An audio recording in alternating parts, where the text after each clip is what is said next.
이석현 부의장님, 그리고 선배 동료 의원 여러분, 황교안 국무총리를 비롯한 국무위원 여러분, 새누리당 동해시 삼척시 국회의원 이이재입니다. 올해는 광복 70주년이 되는 해입니다.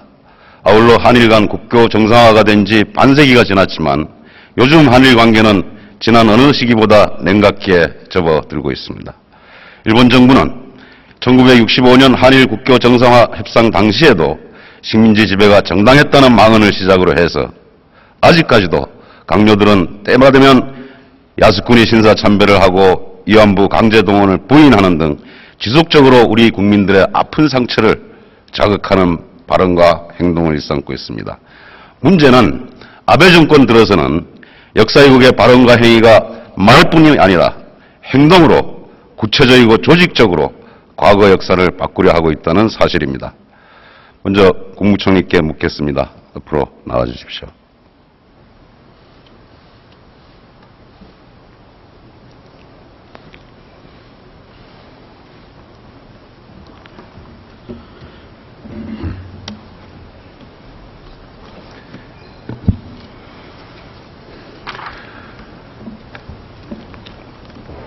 총리님, 먼저 취임을 축하드리면서 감사합니다. 총리님께서는 현재 한일 관계를 어떻게 보고 있습니까?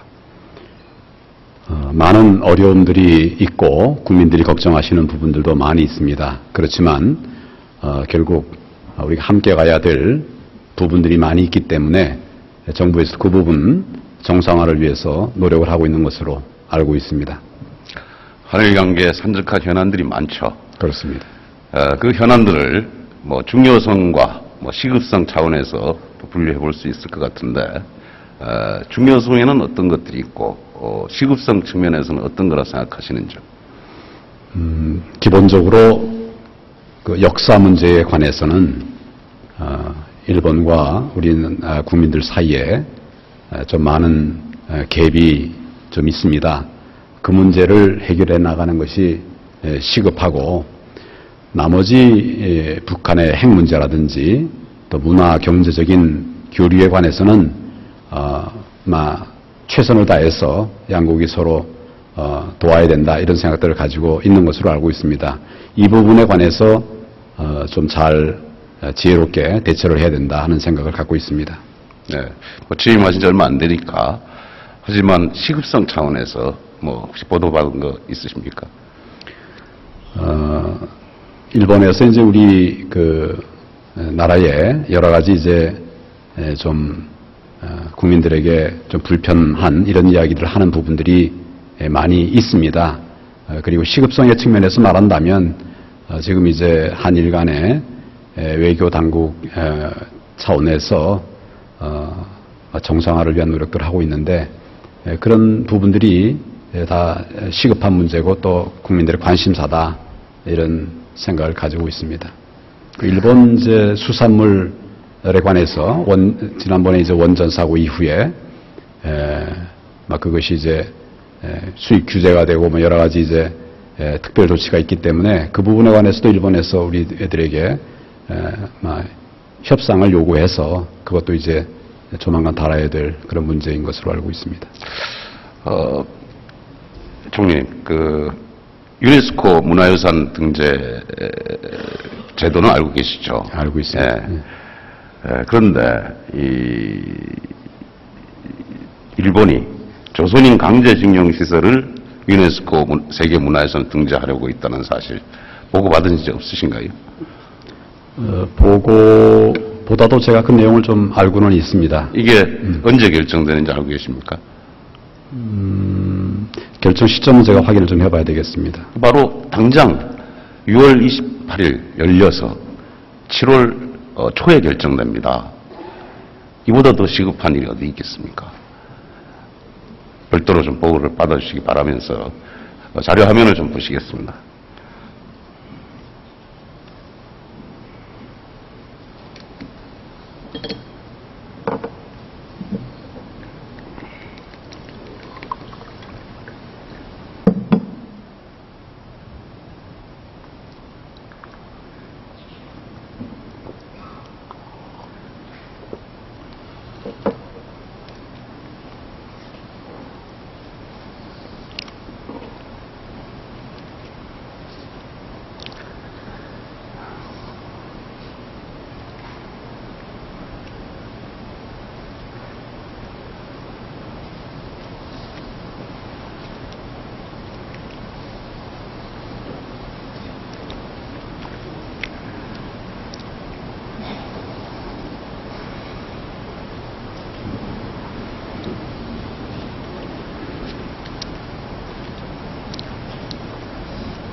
일제강점기 때 강제징용에 관한 영상 자료입니다. 현재까지 생존해 계신 이 분들의 증언에 따르면은 강제징용된 조선인 중에는 해저 탄광에 작업을 하기에 적합한 몸집이 작아야 되니까 13살, 14살 어린이도 다수 있다고 합니다. 알고 계십니까? 그런 이야기가 있습니다. 예. 그래서 다음 화면은 강제징용에 대한 실태조사 표입니다. 총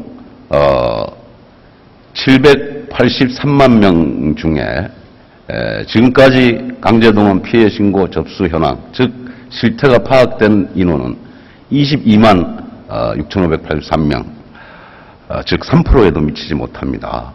이렇게 실태 파악이 저조한 이유가 뭐라고 생각하십니까? 지금 제가 알기로는 그 통계는 대일항쟁기위원회에서 민간 기관에 의뢰한 연구 용역을 토대로 그렇게 보고된 자료로 알고 있습니다. 다만 이 민간 기관에 의뢰한 용역의 내용은 일본 대장성에 그 산재해 있는 여러 관련 자료들을 단순히 집계 추산한 것이기 때문에 정확한 숫자라고는 보기가 좀 어렵다는 판단을 하고 있습니다. 정부에서는 대일항쟁기위원회를 만들어서 이걸 중심으로 해서 강제징용 피해 실태를 조사를 하고 있습니다. 뭐 막고 제한하는 것이 아니라 강제징용의 피해를 받은 분이나 그 가족들이 있으면 전부 신고를 해달라 이렇게 해서 적극 독려하고 있는데 그것에 의하면 지금 현재 22만 명 정도가 이제 신고해서 혜택을 받고 있는 것으로 알고 있습니다. 위로금이나 미수금 지급 등의 그런 지원 조치를 실시하고 있는 것으로 알고 있습니다. 예, 아직도 홍보가 좀 부족하다고 생각하는.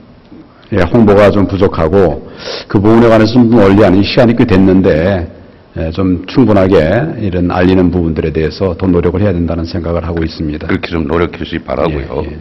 그다음에 일본 정부나 또 일본 해당 기업들이 자료 요청에 불응하고 있는 문제가 있죠. 그렇습니다. 뭐 잘 협조가 안 되는 것으로 알고 있습니다. 이 문제도 정부가 좀 적극 나서서 해결해야 된다고 보고요. 법조인 출신이시니까 이걸 일본 기업의 자료 요청을 강제할 국제법적 검토는 한번 해보실 용의가 없으십니까?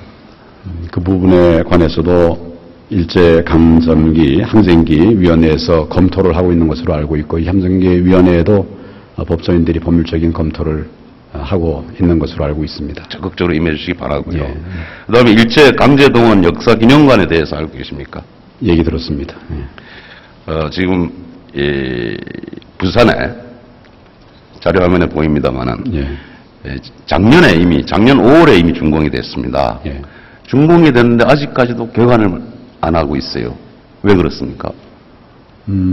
제가 보고 듣기로는 뭐 다른 특별한 사정이 있는 것이 아니라 여러 부대 시설들이 이제 필요하기 때문에 주변 부대 공사들을 하고 관람객 또 편의시설 또 수장고 이런 시설들을 마무리 단계로 진행을 하고 있는데 머지않은 때 금년 중으로 개장이 되지 않겠나 그것을 위해서 노력을 하고 있는 것으로 알고 있습니다. 본의원이 정부에 하긴 했더니 10월까지는 개관할 계획이라고 하는데 의지를 갖고 좀 임해 주시기 바랍니다. 위원님 말씀 유념하겠습니다. 네. 그리고 이런 일들을 실태조사라든지 피해 보상 등 제대로 수행하기 위해서는 대일항쟁기 피해조사 및 지원위원회 총리실 사가죠. 예. 역할이 중요합니다. 그런데 현행 강제동원 조사법에 따르면은 위원회 종속기간이 이달 말이면 끝납니다. 6월 30일. 그래서 현재 종속기간을 2년 연장하는 개정안이 국회에 계류되고 있는데 총리께서는 어떻게 생각하십니까? 신속하게 검토해서 필요성과 또 가능한 방안 등에 대해서 조치를 하도록 그렇게 하겠습니다.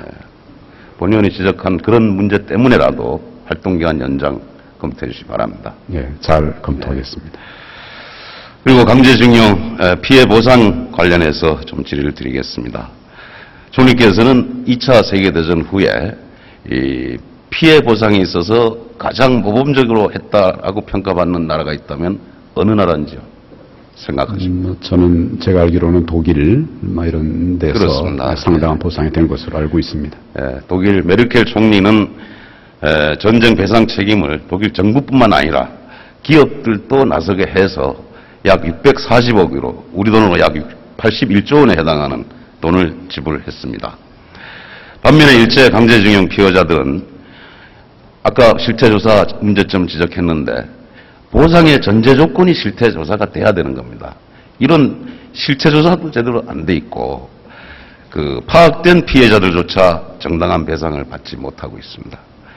그래서 일부 피해자들은 자력으로 일본 전범 기업들을 상대로 손해배상 청구 소송을 진행 중에 있습니다. 1심에서 승소하고 지금 항소심 재판이 24일 또 열린다고 하는데요. 만약 재판 결과 최종 승소하면은 일본 기업들이 배상 책임이 어떻게 되는 거죠? 지금 제가 알고 있기로는 재판 심급이 항소심으로 알고 있습니다. 네, 그렇습니다. 대부분 일본 기업과의 관계된 문제들은 대법원까지 또 상고가 되고 하니까 그런 절차가 아직도 남아 있는 것으로 알고 있습니다. 그래서 최종 일본 기업의 배상 책임이 있다고 판결이 난다면은 그 배상을 받을 수 있다고 보십니까? 일본 기업들 중에도 우리나라에서 기업을 운영을 해서 우리가 배상을 받을 수 있는 실효성이 있는 기업들도 있고 또 그렇지 못한 기업들도 있습니다. 그것은 재판 확정 뒤에 면밀한 조사를 통해서 가능 여부를 판단할 수 있을 것으로 생각합니다. 경우에 따라서는 국제사법재판소까지도 가게 될 것이다라고 유족들은 생각하고 있더군요. 그런데 지금도 유족들이 피해자들이 애롭고 힘든 투쟁을 하고 있는데 이렇게 재판에 승소했다 하더라도 만약 국제사법재판소까지 가야 한다면은 이런 일들은 좀 정부가 적극 관심을 갖고 좀 지원해줘야 된다고 생각하지 않습니까? 기본적으로는 이 구조가 당사자들 간의 소송으로 되어 있습니다. 그래서 정부가 그 소송에 직접 개입하기는 법적으로 좀 어려움이 있습니다. 그렇지만 의원님 말씀하신 것을 감안해서 정부에서 다른 지원 방안이 있는지 그런 부분들을 좀 검토해 보도록 그렇게 조치를 하겠습니다. 만약 정부가 직접 나서는 것이 좀 어렵다면은 민간 차원에서라도 기금을 조성한다든지 해서 이런 활동을 지원할 수 있도록 재단을 설립할 필요가 있다고 본의원은 생각하는데 총리님 견해는 어떻습니까? 지금 기본적으로는 이제 총리실에 아까 의원님 말씀하신 것처럼 위원회가 만들어져서 지원 방안들을 지금 검토를 하고 있는데 재단을 만드는 문제에 관해서는 좀 더 여러 가지 법률적인 또 현실적인 검토가 필요한 것이 아닌가 그런 생각을 합니다. 다만 이제 정부에서는 최대한 지원 방안을 다각도로 검토해 보도록 그렇게 하겠습니다. 네, 그렇게 검토해 봐 주시기 바라고요.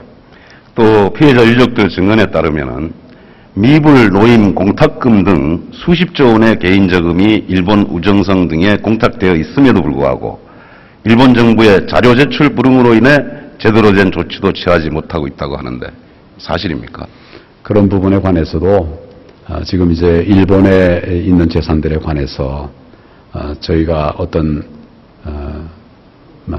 유효한 그런 조치를 할 수 있는지에 관해서 선행 검토가 필요한 것으로 생각합니다. 본 의원이 제출받은 자료에 따르면은 일본 정부로부터 공탁금 자료를 입수한 것은 2007년, 2010년 단 2차례뿐이고 공탁금 액수도 1억 2,695만 원에 불과하다고 합니다. 앞으로 일본 정부뿐 아니라 기업에도 적극적 자료 제출 요구를 통해서 국제법적으로 강제할 방법이 있다면 그렇게라도 해서 이런 부분들을 더 이상 이 피해자들이 거의 사망하고 없습니다만은 빠른 시간 안에 해결할 수 있도록 노력해 주시기 바랍니다. 관련된 부처들이 여러 곳인 줄로 알고 있는데 부처 간에 좀 협의를 충분히 해보도록 하겠습니다. 예. 지금 우리나라 세계 기록문화유산 유네스코 훈민정음, 조선왕조실록, 새마을운동, 또 5.18 민주화운동 기록 등 총 11종이 이제 등재되어 있습니다.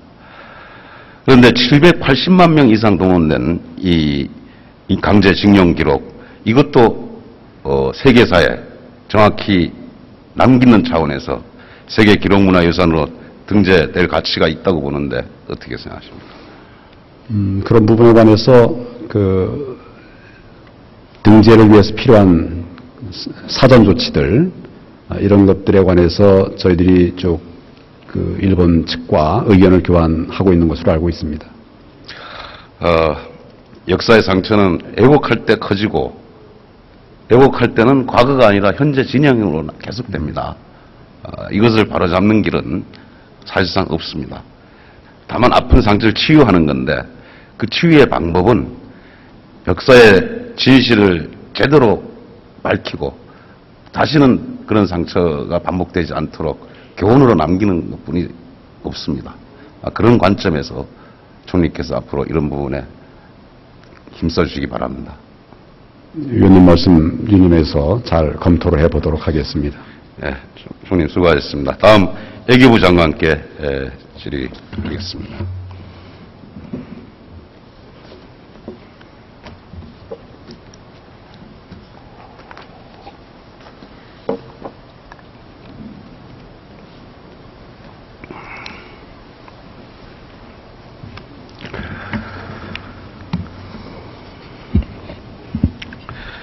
이번 21일부터 이틀간 방일하시죠?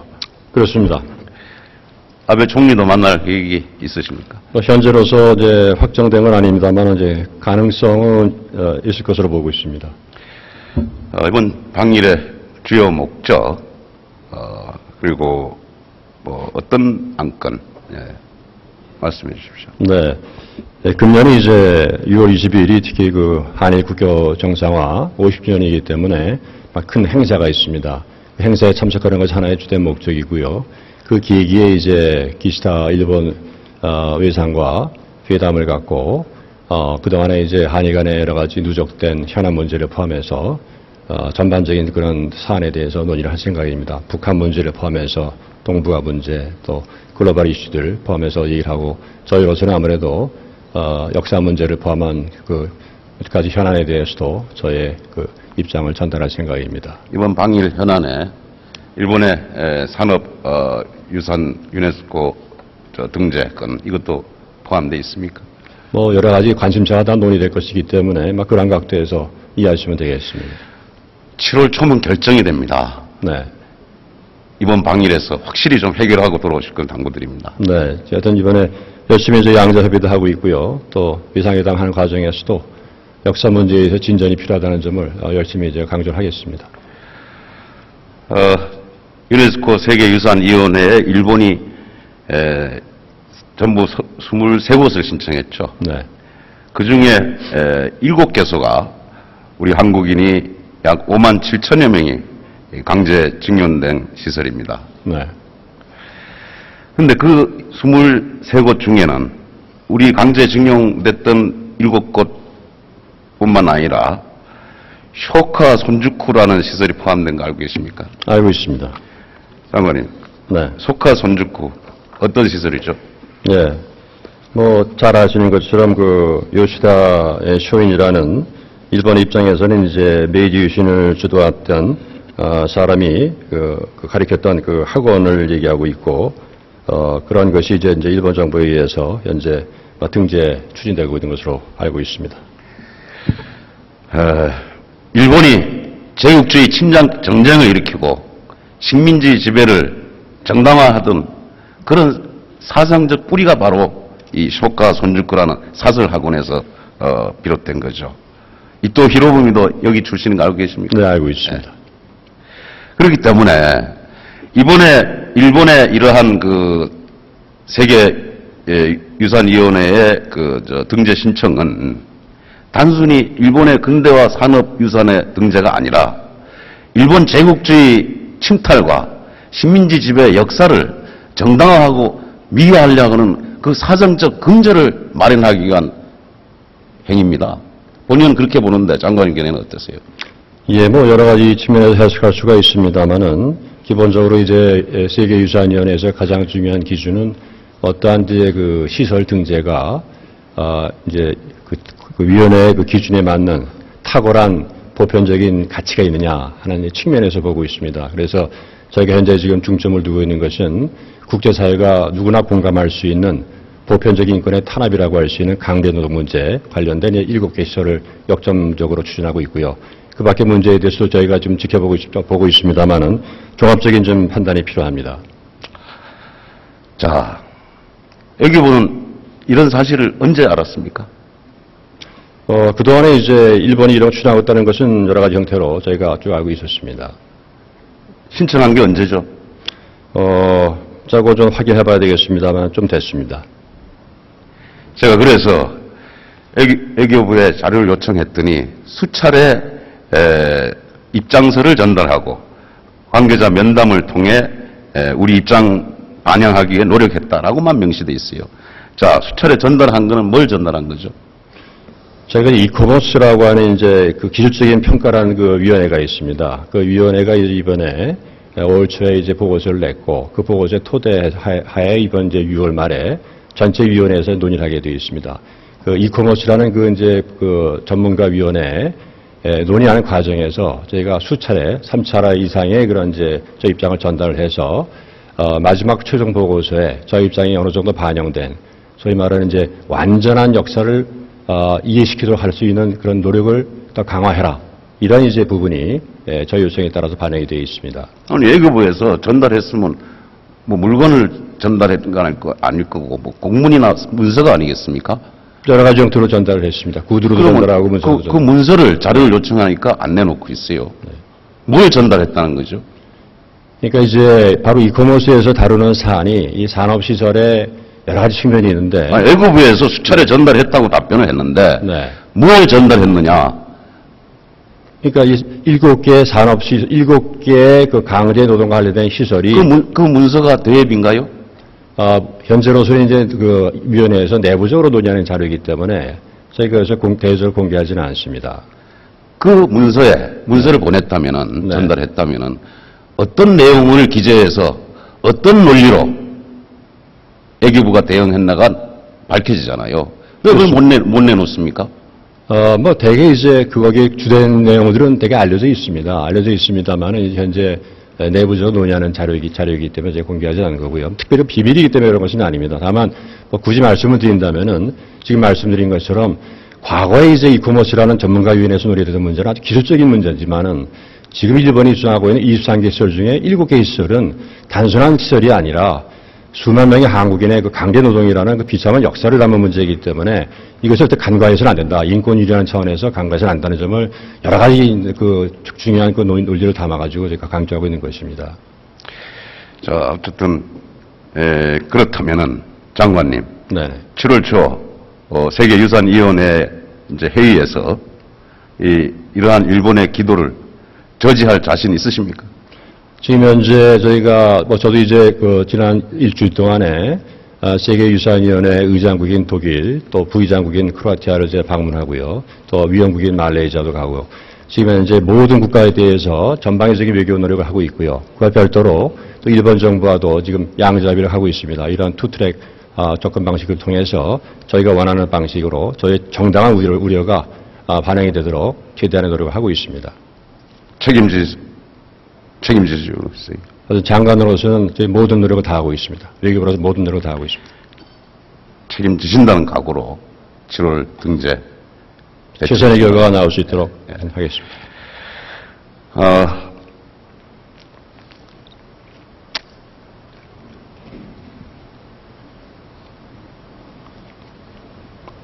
만약에 우리한 외교부의 노력이 실패해서 일본 산업유산시설이 등재가 된다고 하면은 그 다음에는 이 가메가제 특공대 아시죠? 예, 알고 있습니다. 자살 특공대. 네. 일본은 이 자살 특공대 가메가제 기록, 또 패전 후에 시베리아에서 노역했던 기록, 이런 것들도 세계 기록문화유산 등재를 추진할 계획이라고 알려져 있습니다. 이건 무슨 얘기냐면은 이번 산업유산시설 등재는 바로 그러한 그러한 과거 침략전쟁, 일본 제국주의와 그 식민지배, 정당화의 그 전초전이라는 거죠. 이런 심각한 인식 속에서, 역사인식 속에서 정부가 대응해야 될 것이다. 이 말씀입니다. 그래서 이 유네스코 또 심사위원 국가들 적극적으로 설득해서 적어도 강제징용시설 7개소, 특히 이 소카 송주쿠 이것만큼은 등재시설을 제외시키거나 등재 유보를 해주실 것을 당부드립니다. 예, 지금 이제 소카 송주쿠 문제는 7개 시설과는 일단 별도의 시설입니다만은 정부로서는 하여튼 그 7개 시설에 역점을 두면서 그 밖의 문제에 대해서도 관심을 갖고 노력하겠습니다. 본 의원도 오늘 지금 이 시간 대정부 질문 끝나면은 프레스센터에서 이와 관련해서 지금 50여 개 외신들이 3시부터 기자회견을 하게 되겠습니다. 그리고 또 거기도 참여하고 7월 초 관련 시민단체들 또 존경하는 이원욱 의원과 함께 본으로 갈 겁니다. 가서 저지 활동을 하고 오겠습니다. 끝까지 책임지는 자세로 애써주실 것 당부드립니다. 알겠습니다. 열심히 노력하겠습니다.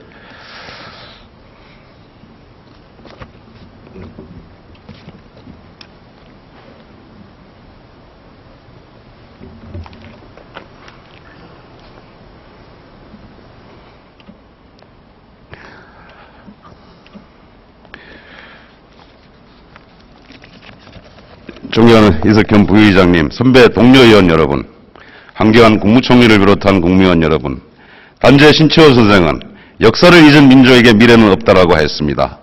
한일 관계에서 역사 사실을 바로잡는 일은 대한민국의 정체성과 직결된 문제로서 아직도 현재 진행형입니다. 대한민국 올바른 역사와 정체성 정립을 위해 함께 노력합시다.